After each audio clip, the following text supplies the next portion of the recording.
As promised, today we're going to talk about Magnus and why, controversially, I think that actually he should be considered the number one Primarch for single combat.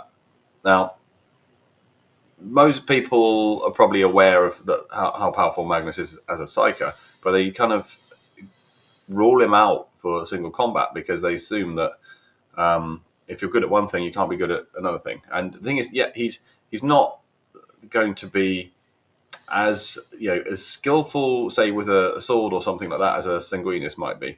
But when he can use his entire ability, which includes his psychic ability, because all of the other Primarchs, whenever we consider them in these situations, are using all of their ability. You're not saying, oh well, it's Comrade Curse, but he can't use his precognition. We're not saying that Korax can't use his ability to fade into the background, to be not seen, is to alter people's perception. These are just innate to what they are. But Magnus is innate to what Magnus is his psychic ability, and in many ways, all of the Primarchs really are psychic, well, warp beings. They're essentially demons. I mean, they're not. And that's a bit of a sidetrack, but they are basically their essence. What makes them different to just normal superhumans is their connection to the warp. That their power does come from the warp as well.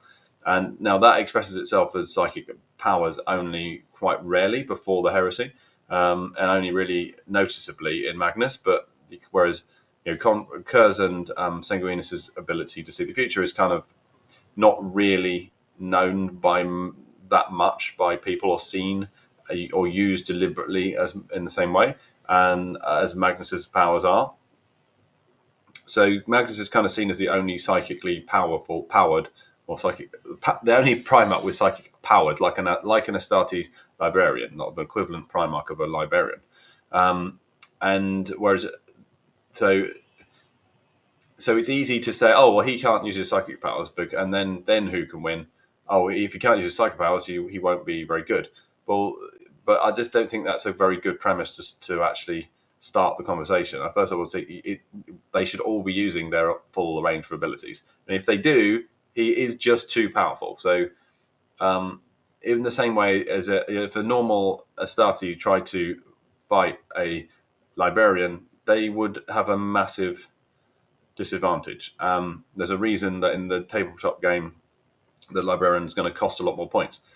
Even the same as it's to be like an Imperial Guardsman versus a sanctioned psycho. A battlefield psycho is going to have they're just too good. They're just too powerful. Whereas I think in people's minds, when it comes to the Primarchs, they kind of think, oh, if one Primarch has this ability, this extra ability, it must be compensated for by a loss of other ability. But in Magnus' case, it isn't. He isn't. He's actually physically very strong. He's one of the biggest Primarchs, and there's no sign that he's like some sort of. Sometimes people portray him as some sort of weedy nerd who doesn't know how to fight and doesn't want to be in any physical altercations. He's not like that. He's not like that at all. There's more of a hangover from the past ideas about maybe from like a fantasy perspective, where you have you have your different character types, and people like wizards are always physically weak and not not able to fight in any way, and that's why they have to rely on their magic. But that's not really how it is in Warhammer 40k with psychers. In fact, psychers can use their psychic ability to improve their physical ability, and there's many cases of that happening in the universe where psychers don't even know they are psychers, and they just they're subconsciously using their ability to increase speed and strength, and endurance, and to be able to recover more quickly, to take more damage, etc. And they usually rise above the other Astartes even before they know that they're psychic. They have these powers, and then they develop the powers, and they become even more powerful. There's lots of cases of that happening in the lore. So someone like Magnus, who effectively is so powerful psychically, he can change anything about himself, much in the same way as the Emperor can. And so the Emperor is kind of whatever he wants to be. He can appear as a normal human. He can appear as like a giant. He can appear in like a glowing light, golden light, but that you just literally cannot look at. Is so, and Magnus can do essentially the same thing. That is so much part of his essence that what you see when you see Magnus is just what he wants you to see. The other thing about Magnus is just how powerful he actually is as a psyker, and it's often stated in the background that he's one of the most powerful psychers in the galaxy, and especially particularly amongst the Imperium. He is basically ranked as either second to the Emperor only or third to the Emperor Malkador. That kind of bit inconsistent within the books. Some of them do state Malkador's the second most powerful psycho quite a lot. Some of them state that Magnus is, and I think but I would say it's pretty clear that Magnus is more powerful than Malkador, because he can do stuff that Malkador can't do. For example, when the Golden Throne is designed, well, this is slightly it's not confirmed. I don't think it's confirmed anywhere, but it's basically constantly hinted at and very unsubtly hinted. It's not even really a hint, but stated in many cases that it's really for one of the Primarchs to sit on, and that there's a Primarch being created specifically for that purpose. So that really has to be Magnus. And he's designed, therefore, to sit on the Golden Throne and not be destroyed by it. But actually, his power is so much that he can cope with just sitting on it and would power the Golden Throne and operate it, and that would be his main job. Whereas Malkador sits in the Golden Throne for a quite relatively short period of time, and it basically sucks the life out of him. So only really the Emperor or Magnus have the power to do that job. So that tells you he is more powerful than Malkador, I would say. I think that's a fair, even just that. But on top of that, there's a particular, I can't remember which book it is, but there's a book, it might be Angel Exterminatus, but it's Perturabo, I was thinking about the other Primarchs, so he's talking about them, and he basically says that he thinks Magnus is as powerful as the Emperor, or could be as powerful as the Emperor, and that he thinks Magnus even underestimates himself, which is that's saying something, because most other people will accuse Magnus of being too arrogant. But so I think and Perturabo is not someone who is prone to either lying or exaggerating. This is not in his character. So I think he generally believes that, and it kind of I think it's something you have to take on face value. That is, although he hasn't, maybe he's not in the position to know exactly how much power either the Emperor or Magnus has. He has a decent idea, and being again one of the most intelligent of the Primarchs, and one of the most knowledgeable as well. He would probably be one of the best people to judge that, and so other than Magnus himself. So I think I would say that Magnus's power is as close to the Emperor as you can be, at least, and therefore puts him way beyond the other Primarchs. And so you take all that together. He's so powerful, and it's so innately part of him. If he has to fight someone in single combat, he's just going to destroy them, because he can be whatever he needs to be to win that fight. He can be as strong or as big or as fast as he needs to be by using his psychic ability, or he can just literally destroy them in the warp before they even got near him. So he wouldn't. I mean, it's stated in some of the books. I think one of the books. I think it's was it Prospero Burns, is it, or the one? Yeah, I think it is. That he basically, I think this is Saruman talking about him to either one of the other legionaries or thinking about himself. That Magnus, if he wanted to, could have destroyed the Space Wolves fleet that was going to attack them in the warp before they even got there, just on his own. That's how powerful he is. And then when we come to this, is I think the thing that hangs over Magnus as a negative is the actual fight with Russ, and the fact that he some people will say, oh yeah, Russ killed him, but he doesn't actually kill him, does he? Because he teleports across the galaxy with the rest of the Legion and to the planet of the Sorcerers, so he's not actually dead, but he does defeat him in a sense that he outfights. He fights to the point where he's got him at his mercy, and if he doesn't disappear, then he would do. That he would be dead then. That's what I kind of think of people are thinking of, and that's kind of true, but not really, because first of all, what state is Magnus in when he starts this fight?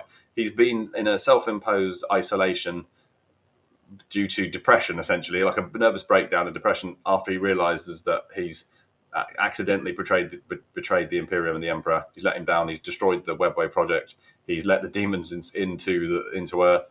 He's been tricked by Tzeentch, which has kind of broken his whole perception of who he is, and he realizes just how all of this has been going on, and he didn't realize.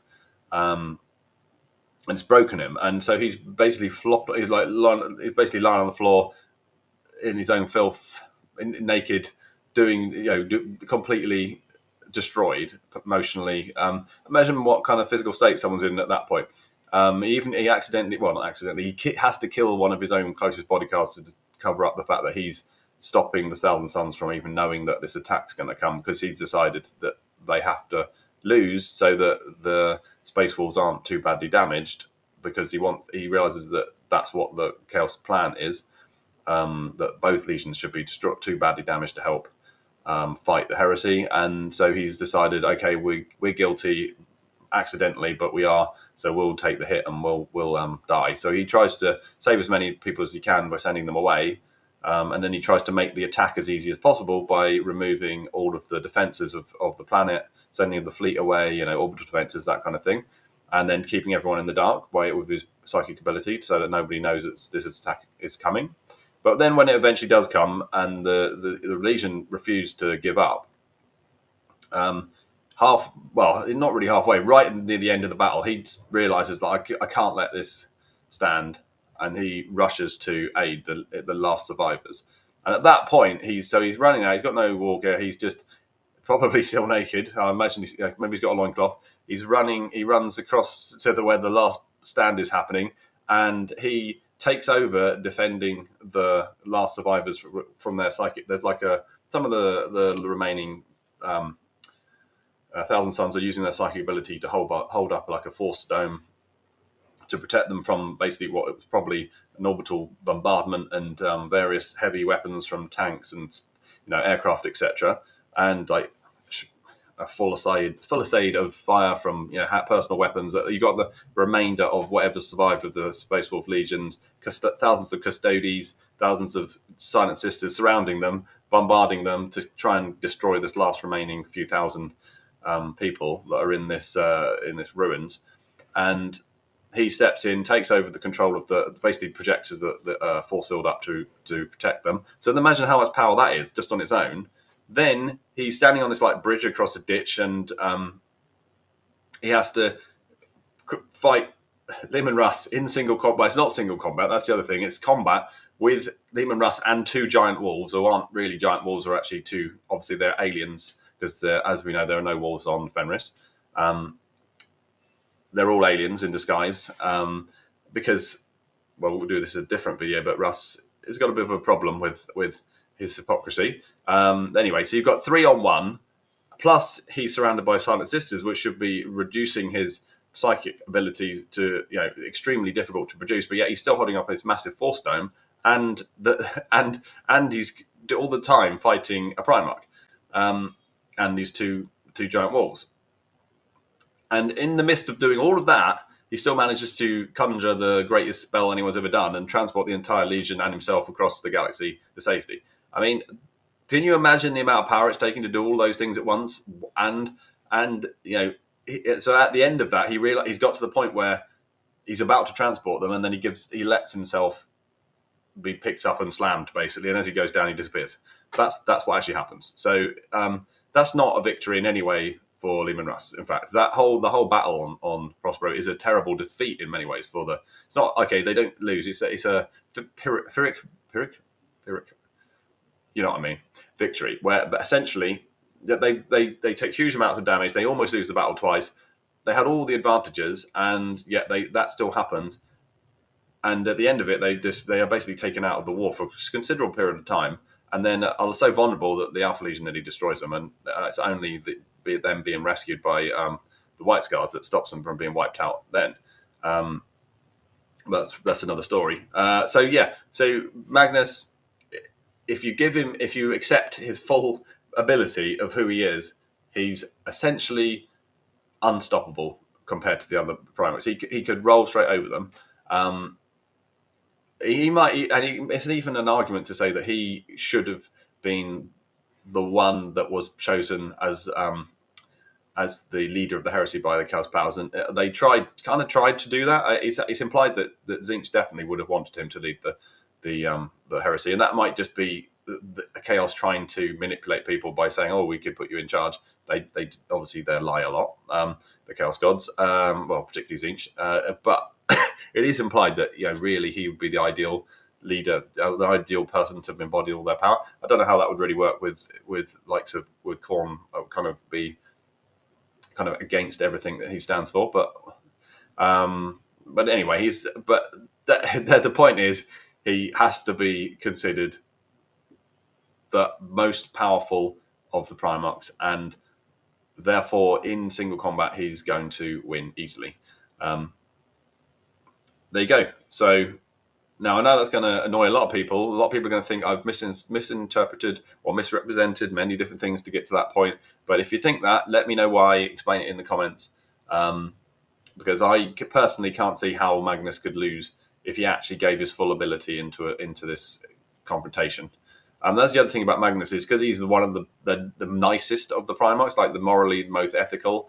He generally wouldn't do that, so he would hold back all the time. The whole point of this battle on Prospero, as I said, is him just trying to protect the Space Wolves from getting annihilated. He doesn't want Chaos to win. He wants to be loyal to the Emperor.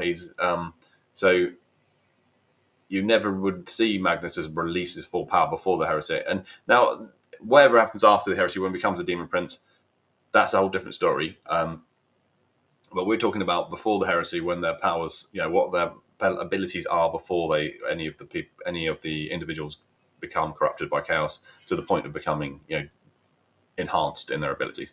And I think with Magnus it's a bit weird because he doesn't seem to get enhanced with ability at all. He actually seems to lose ability. I think but there's a more complex story to be told about that. So I think we can talk about another time. Okay, so yeah, let me know what you think. Tell me what I'm wrong.